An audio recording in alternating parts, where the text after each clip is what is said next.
So the next part I'm going to do in pencil because it's a lot of trial and error. We are going to factor trinomials. By factoring them, you can solve for x a lot simpler. So we're just learning again how to simplify expressions to help us when it gets to solving. Okay.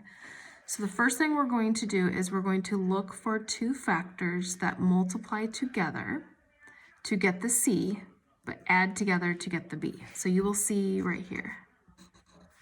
The last term is your C term, and the one next to in the middle is your B term. So we need two numbers that we multiply together to get 10, but we add together to get 7. How about 5 and 2? So 5 times 2 is 10, 5 plus 2 is 7. Okay, so we're going to factor this out. This is how you do this. Okay. I need x squared, so I need two x's. So I'm going to put 1 in each spot.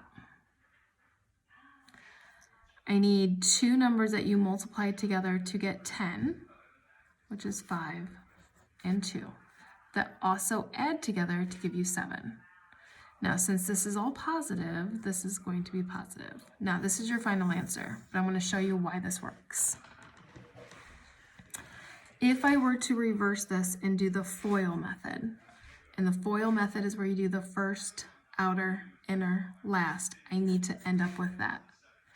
So x times x is x squared. X times 2 is 2x. 5 times x is 5x, and 5 times 2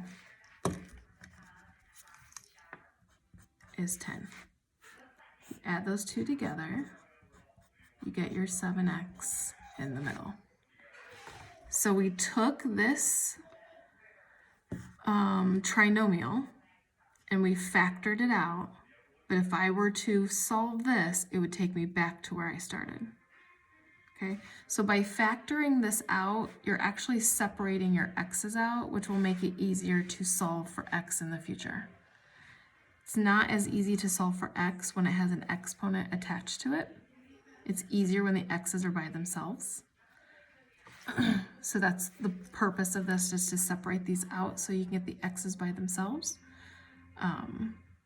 But if I were to reverse this, it would take me right back to where I started. So I need two numbers that we multiply together to get 48, that we also add together to get 16. So let's see, 48 would be 6 and 8, but 6 and 8 is 14, so that's not going to do anything for me. 12 times 4 is 48, and 12 plus 4 is 16. So I'm going to use 12 and 4. Now, when they are all positive or both pluses, it does not matter where you put the 12 and the 4. It's when we get into the negatives. So we know it's x squared, so x and x, 12 and 4. And that's your final. So that would give you your x squared. This would be the 4x and 12x, which is 16x, and that should say 16x. And then 12 times 4 is 48. Okay. A couple more. All right, so I need to get two numbers that I multiply together to get 30, but that I add together and get 11. So 30 would be like 3 and 10, that's 13.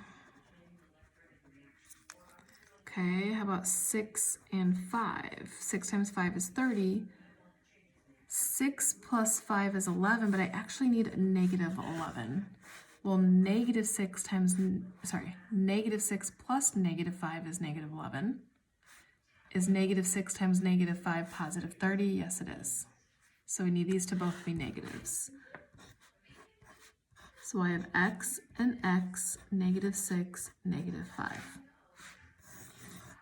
So this is going to give me my x squared. This is going to be -5, -6 is my -11, and then -6 times -5 is +30.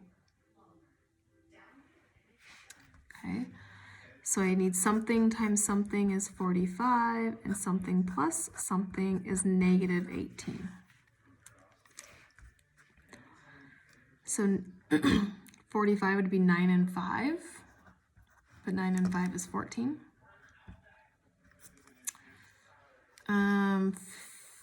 15 and 3. And 15 and 3 does give me 18, but I need -18. So if I add two negatives, I get a negative. And if I multiply two negatives, I get a positive. So negative, negative. Okay. So x minus 15 and x minus 3.